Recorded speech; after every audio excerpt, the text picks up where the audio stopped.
What is going on, true believers? After an hour and a half of technical difficulties, we have finally got this thing to work. It's been a crazy ride, but we are finally here with Ultimate Spider-Man Issue 13, Confessions, the first audio review of UltimateSpidermanReviews.com. And with us we have a special guest this evening, Mr. Elijah Picklefish96. Coming in from the West Coast, say hello. Hello everybody, it's Elijah here, also known as Picklefish96, and I am joining Amaya today to do possibly the best issue in the Ultimate Spider-Man comic book. Exactly, the absolute best issue, if I say so myself. Oh, I would agree. Okay, so let's just get into this review already. It's like 12:28 a.m. where I live. It's probably around 10:30 where you live? It's 11 in the morning. 11 in the morning. Yeah, that's time zones, people. That's time zones. Okay, let us get into this review. Now, let's first talk about this cover right here. You have obviously Peter Parker holding up his Spider-Man mask. And you just have Mary Jane's, face being reflected off the eyes. And it's so simple, but I think the best part about it is it really shows the detail in his costume that you haven't really seen in the other panels, because they wouldn't put that much detail and just take too much time, and it would be quite frankly distracting. But here, for the cover, you see how silky it looks. You see that the goggles, like the what are they called? The lenses are quite shiny, but also moldable to the mask, so he can just throw it in his backpack. You also just see the true shock in Mary Jane's face for what gets revealed in this comic. Exactly, and with the cover of the issue, most of you probably should know what's about to happen, and we are just so excited to just open this issue and get this review going. So, well, we can go not page by page here, but we can talk about how it goes. Exactly. You just go with the flow, obviously. So the comic, the issue starts off with Mary Jane and Peter just in their room, or in Peter's room, and he's quite panicked. He needs to really talk to Mary Jane about something, and I'm sure most of you guys can guess what that is. And you can just see how Mary Jane's just sitting there curious. And if most of you don't know, from the previous issue, it's kind of hinted that Mary Jane actually thinks that Peter is gonna tell her that, she likes him. So she's obviously expecting the confession, with the title, but it's completely the opposite of what's about to happen. It's completely stirred on its head what the confession really is. So as we move further into the comic, on page 3, Peter says that he is Spider-Man, straight to Mary Jane's face. And she does not believe him. She bursts out laughing. And she's just like, "You're Spider-Man? Nah, stop it." Well, Peter does this just amazing thing to prove that he is Spider-Man, and you can take it away. The amazing thing, obviously, he climbs up a wall. Like, to be specific, on Albert Einstein's photograph. And it's just it's just absolutely brilliant to see this. You have his expressions, you can see how happy he is. And Mary Jane's just like, what the heck is going on? Where's Peter Parker? She's completely stunned. Exactly. And like Peter's just hanging upside down, like, "You okay?" And it kind of hints, to me it hints the upside down kiss from Spider-Man 1. The kind of position he's in. Even though this came before that, which is Yeah, quite so funny. Maybe Sam Rayami actually took this. You never know. You never know. Oh yeah. So, Mary Jane is stunned and kind of scared at what Peter just did, and she falls from the bed to the floor, and Peter is just panicked, saying, "You gotta be quiet, because if Aunt May were to find out what's going on, she would be completely freaked." Well, then Aunt May, Yeah, she can obviously hear the commotion going up in there, and to any old aunt, worried aunt. yeah, worried aunt, she's probably thinking along the words of hanky panky. Yeah, so in this issue, they use the term hanky panky a lot, and we'll get into that later in part of the review. But Aunt May believes there is something going on upstairs, but she doesn't check it out just yet in case something were to happen. So basically, the issue continues as Peter explains to Mary Jane how he got his powers and everything he can do, and Yeah, she basically explains to him that he is just like an incredible subject, because he used to be just this geek that would get bullied a lot, and now he's this geek with superpowers. She explains to him that he's like a rock star, but he doesn't agree with it.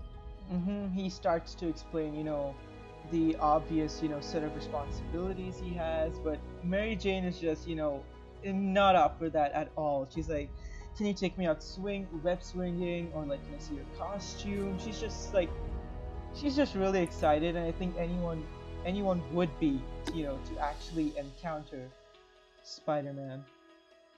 And exactly. And she says something along the lines of hot diggity. So Yeah. the lines are pretty like, when was this issue released again? Around mid-2000s? I think late 2001. Yeah, so you can see the, obvious progression of language we have here. Nobody says hot diggity more. Yeah. It just fits the scene. I personally have no problem with it at all. It fits the late 90s, early 2000s, life. Even though we'll see around issue 70 that they have a time jump in technology from 2000 to about 2008, which is quite hilarious given that the entire storyline takes place within about a year and a half. But when that time comes, Amaya will explain it. Might have a audio review for that too. But anyway, getting back to the review. Yeah, so Mary Jane's all excited. She's like, can I see your costume? And they're just having a moment. She calls him a goofball. It's all getting, lovey-dovey, and then Mary Jane confesses that she actually thought Peter was gonna kiss him, where the chemistry is just so good between these two, in the series of Ultimate Spider-Man. I would say better than even what's going on right now in the Spider-Man comics, to be honest. If I just want to look at a Mary Jane and Peter Parker relationship, I go back to Ultimate Spider-Man, because Bendis, he's got a he nailed it. He absolutely nailed it with character development between these two, characters specifically. It's just outstanding. So they're about to kiss, and Mary Jane says her famous line, "Face it, Tiger, you just hit the jackpot," which is when I'll let Aunt May walks in, and she basically is quite annoyed, as she has been calling Peter and Mary Jane to let them know that the phone has been ringing, and on the phone was Mary Jane's mother. And basically she's calling her to come home and replace the litter box, which is just very hilarious to the story on how it was very serious toned up until this point. and where it kind of breaks the mold into the comedic aspect. And and to note, Mary Jane's mom didn't actually call Mary Jane. It was actually Aunt May saying that she didn't call, but it was just an excuse, I think, to get up to the room, if I'm not mistaken. Yeah, Aunt May called Mary Jane's mom. So you can just see the character of Aunt May and how she's like, overprotective Peter, and and overprotective in a way for Mary Jane. So because Aunt May and Mary Jane's mom are friends, and they don't want anything going on between them, at least yet. Yeah, like you can see that after Mary Jane leaves, that Aunt May admits that she really likes, Mary Jane. She thinks she's a special girl. Like, obviously Peter and Aunt May, they have the same liking towards Mary Jane. Obviously Peter has more like feelings for her, but Aunt May sees that and she in a way approves of it. So it's really nice to see all these characters just talk to each other and have these amazing conversations. And Aunt May and Peter Parker have this really nice moment between each other where she was basically telling Peter to be safe with the girls and not to mess anything up.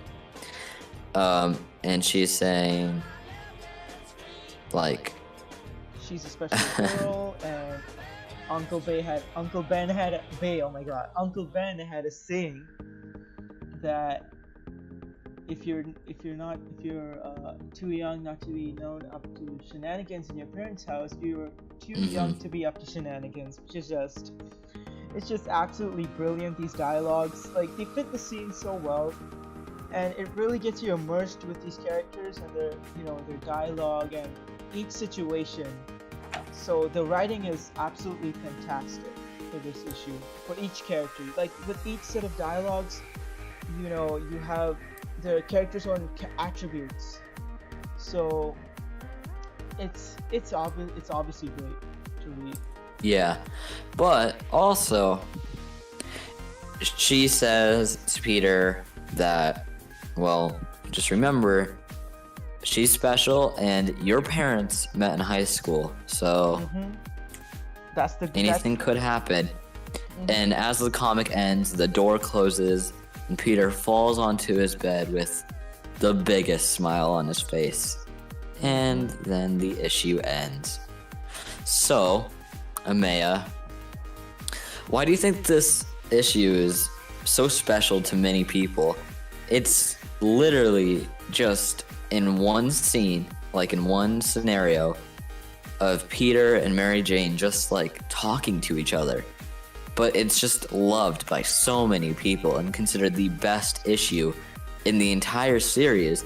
And there's not even action. There's nothing like that. It's just a conversation. Yeah. Okay, gonna get into this. So you just have Peter and Mary Jane just talking to each other. And there's so much of character development here between Peter and Mary Jane. Their chemistry, like, throughout the issues from issue 1 to issue 13, you have just a steady development with their chemistry, and how eventually they're gonna start dating, and how Bendis just steadily progresses that relationship between the both of them. And then he also nails the chemistry.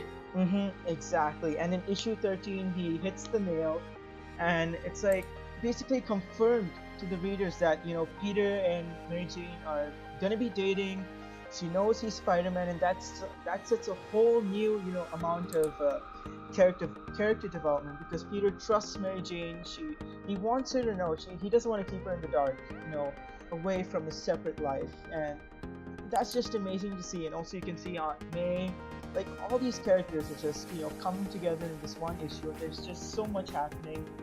And also, I think something that helps it out is the art. The art of this issue is especially good because everybody looks human. It's like really, it's kind of like that. They look like people you could see in high school, Exactly, which makes it much more, efficient for the reader to connect with these characters because like they have these dialogues and these quirky little, antics, their structures like it's just like you could be Peter Parker, or I could be Peter Parker, like you could be any one of these characters. You could come across these characters anywhere in your life, and it's not just a thing in a comic book. This can happen in real life too. Well, obviously not, confessing that you're Spider-Man, but confessing Talking your to love, talking to yeah. your crush or your aunt. These human, these human conversations. That's what this issue is really about, and I think that's what people like the most about it. So it's amazing. Exactly. Okay, Elijah, one question for you. Yes. Okay, so let's go specifically into the chemistry of Peter and Mary Jane. So Okay.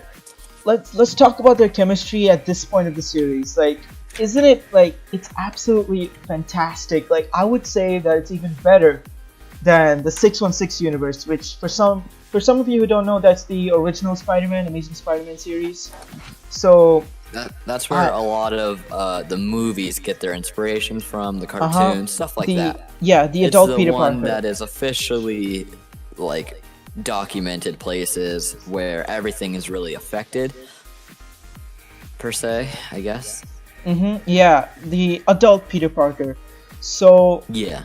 what do you think about these, two relationships here? I want you to compare both of them, and like, which do you feel is the more, developed one, and one which you can really. This one especially. Yeah. Okay. The Tell me about Ultimate it. Universe just has this feel to it where they didn't have to worry about explaining all these new characters that would pop up places because they existed before. What they could do now was have these existing characters from the original comic series and transfer them over to the Ultimate Universe and write them in a new way that would fit it.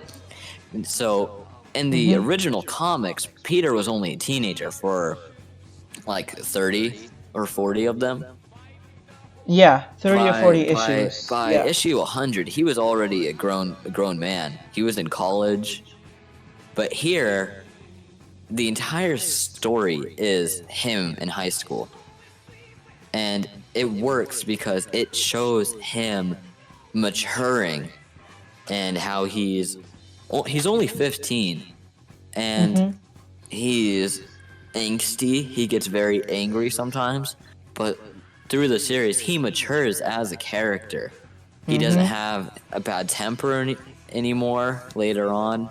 Yeah. Like if you look back at issue 4, he gets very mad at the wrestling agency, and he also gets very heated with Uncle Ben before he dies. And you really didn't get that in the original comics. And I guess they get a bit of a pass because that came out in the 60s. But now, with Ultimate Spider-Man, it really shows how they evolve Peter as a character. Because in issue 1, he was a geek that would get bullied. Issue 2, he is learning about his powers. And then by issue 5, he sees what he has to be now. But also, Aunt May is a very important character in Peter's life. That how would you explain this? It builds his character through the entire series with what she says and what she does. And like, if I may point out, like she's not this old, this old woman who might be knitting sweaters. Like, if you guys have seen Spider-Man 1 or 2, where Aunt May is, typically much more older than how she is now in this series. So that age gap is what, it does help in a way for Peter to connect with Aunt May and, just, be able to confide in her even more. Moreover, because he's a teenager. So that relationship between Peter and Aunt May, it's really vital in the Ultimate Spider-Man series, and really provides a lot more storytelling, between Peter and, Aunt May. Exactly. And then we get to Mary Jane, and throughout the entire series, you'll see that they have ons and offs and really good chemistry. And Amaya will get to those super important parts later in his reviews. But just she is the thing that keeps Peter from going crazy, because he's sad about his uncle dying, and Aunt May really doesn't understand him because of his powers. He can't really talk to her about it. But with Mary Jane, after issue 13, he can talk to her about like anything going on, because she knows the big secret. And it really builds this dynamic between them where he'll keep her safe, and she's the person that makes him super happy, because school is stressful for him, but he also has to worry about being Spider-Man. He has to worry about his aunt that's now not with Uncle Ben because Uncle Ben passed away. So he's got a lot on his shoulders, and it builds this just great relationship between them. Exactly. I couldn't have put it better myself, honestly. Yeah. Okay. So we've covered the chemistry between Peter and Mary Jane. We've covered the art. Let's talk about the dialogue. Especially like terms like hanky-panky or, hot diggity. Like, some of you might be, unfamiliar with these terms. Because, it's 2017, nobody uses the words hanky-panky or hot diggity. So I'm not even sure people in 2000s did. Yeah, seriously. But in a way, it fits. It really fits with these characters. So the thing is that Ultimate Spider-Man, I think it started around the late 90s, right? 1999 or around 2000. I think it started December of 1999.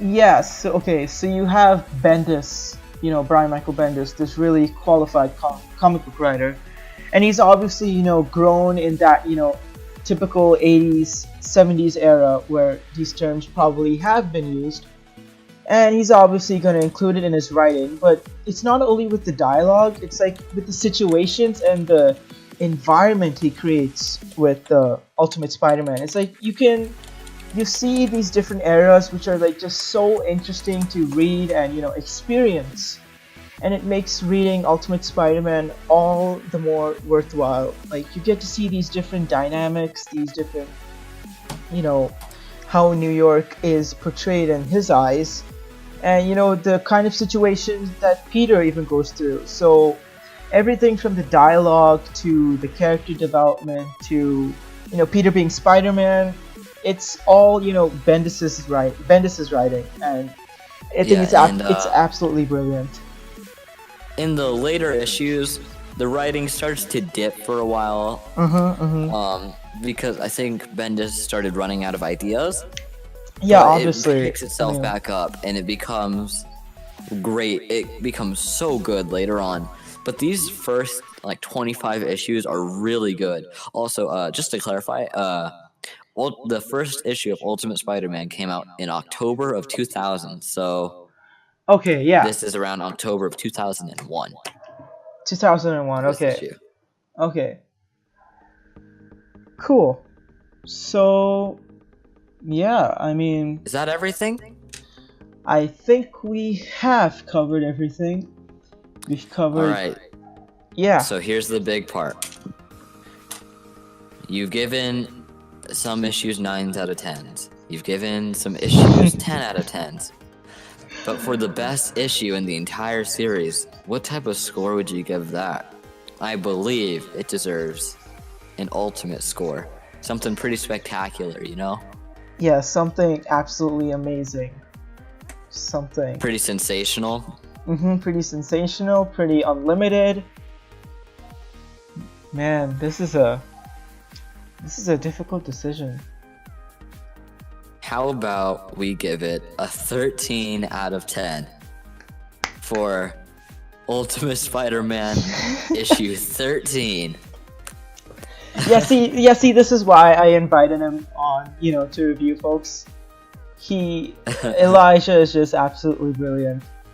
So yes, 13 out of 10 for Ultimate Spider-Man issue 13, Confessions. That has been issue 13 of Ultimate Spider-Man reviews.